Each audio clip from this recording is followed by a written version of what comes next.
Imagine living in a time when one country controlled nearly a quarter of the planet, from the streets of London, to the jungles of India, to the deserts of Africa, to the ports of China. One flag flew above them all, the Union Jack. At its height, the British Empire ruled over 400 million people. That's 1 out of every 4 humans alive at the time. They built railways. They controlled trade. They shaped borders. They fought wars across continents. They said, "The sun never sets on the British Empire." But here's the truth.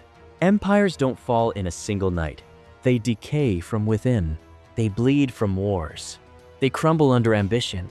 This is the full story of how Britain conquered the world, and how the world eventually broke free. Chapter 1. The Turning Point at Sea, 1500s. In the 1500s, Spain was the global superpower, gold from the Americas. A navy feared across Europe. England, a secondary player. Then, in 1588, everything changed. The English Navy defeated the legendary Spanish Armada. Storms helped, strategy mattered, luck played a role, but psychologically it was revolutionary. England now believed it could dominate the seas. And sea power meant trade. Trade meant money. Money meant empire. Chapter 2. The business that became a government.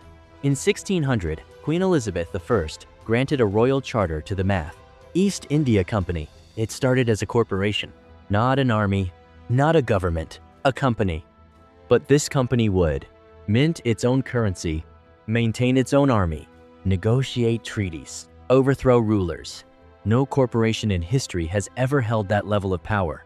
In India, the company slowly manipulated local politics. And then came 1757. Chapter 3. The day India changed forever. The Battle of Plassey. A small battlefield, but massive consequences. Through military force and internal betrayal, Britain seized control of Bengal.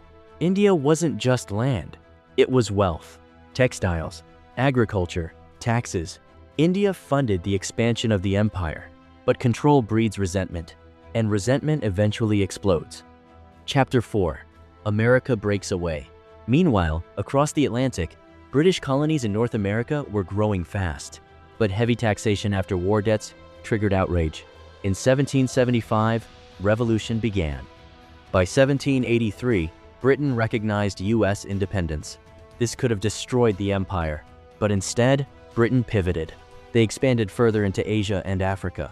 The loss of America forced Britain to become smarter, more strategic. Chapter 5. The Great Indian Rebellion, 1857. A spark, a rumor, a religious insult, and suddenly revolt. The Indian Rebellion of 1857. It spread across northern India. British officers were attacked. Cities were seized. The empire panicked. Britain crushed the uprising, but they learned a lesson.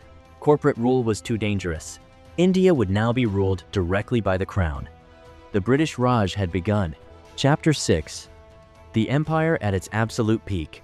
By the late 1800s, Britain controlled Canada, Australia, Egypt, South Africa, large parts of the Middle East, India, and key ports in China.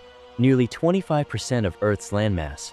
London became the financial capital of the world. The Royal Navy dominated global shipping lanes. Industrial factories fueled military strength. This wasn't just power. It was global dominance. Chapter 7. World War I. The first crack.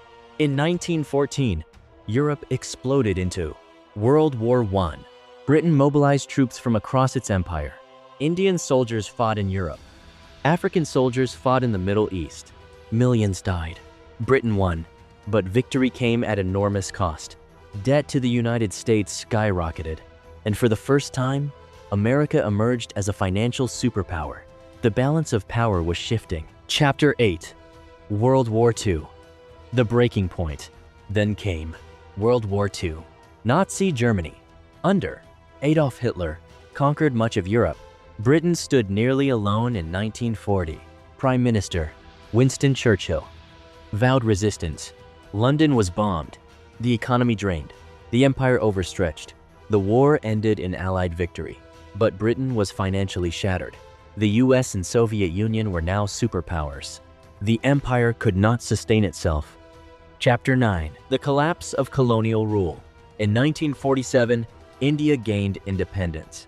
Soon after, Pakistan, Ghana, Nigeria, Kenya, Malaysia. One by one, colonies demanded freedom. Independence movements spread globally. The empire didn't fall violently everywhere.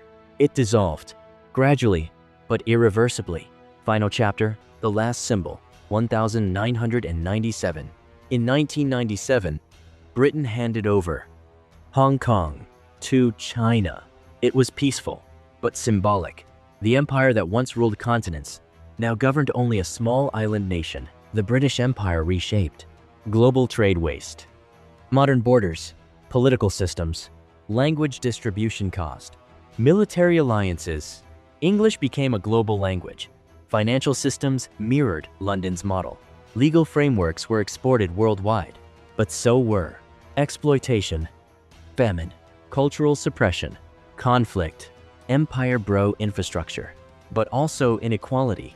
It created global order and global instability. They believed the sun would never set on their empire, but even the greatest power on earth cannot outrun history.